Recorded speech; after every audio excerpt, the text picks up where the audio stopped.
সেটা এরকম যে ব্যক্তি কোনো জাতির সাদৃশ্য অবলম্বন করবে সে জাতির অন্তর্ভুক্ত হবে।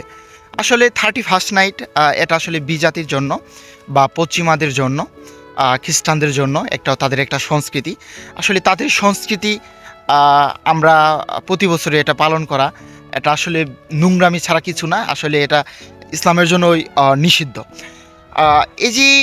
এই যে 31st নাইট নামে যে অনৈতিক কার্যকলাপ দেখেন, বিভিন্ন বক্সেট বাজানো, নাচ গান বা মাদক সেবন বা অবাধ মেলামেশা বা ইত্যাদি ইত্যাদি বোমাবাজি, এটা কিন্তু আসলে সম্পূর্ণ ক্ষতির দিক। আসলে এটা সম্পূর্ণ নোংরা এবং এটা ফালতু একটা ট্রেন্ড।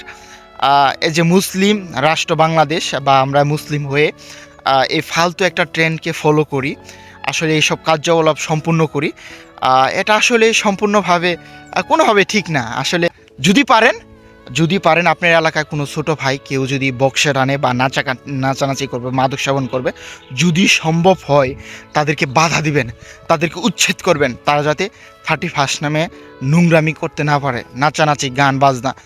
দেখবেন যে সারা রাত বক্স বাজাইলো, এতে কিন্তু আমাদেরই ক্ষতি, ঘুমের একটা ব্যাঘাত। আপনারা জানেন প্রতি বছর এই 31st নাইটে আপনার বিভিন্ন আতশবাজি প্লাস বম এগুলো ফোটানোর কারণে কিন্তু অনেক পাখি মারা যায়। আসলে এটা প্রকৃতির জন্য ক্ষতি, আর আমরা মুসলিম হিসেবে এটা আমাদের জন্য নিষিদ্ধ। তো এসব অপসংস্কৃতিক থেকে আমরা বিরত থাকব, সবাইকে বিরত রাখার জন্য চেষ্টা করব। তো এসব ফালতু ট্রেন্ড ফলো করব না, ফালতু ট্রেন্ডকে সবাই এড়িয়ে চলবেন। যদি পারেন বাধা দিবেন, এলাকার ভিতরে কেউ যদি বক্সেট বাজা, যদি সম্ভব হয় ওরকম সামর্থ্য থাকে, তাদেরকে উড়িয়ে দিবেন, উচ্ছেদ করবেন। এর চাইতে ভালো কিছু আর আমি মনে করি না। তো সকলে ভালো থাকবেন, এসব ফালতু ট্রেন্ড থেকে বিরত থাকবেন।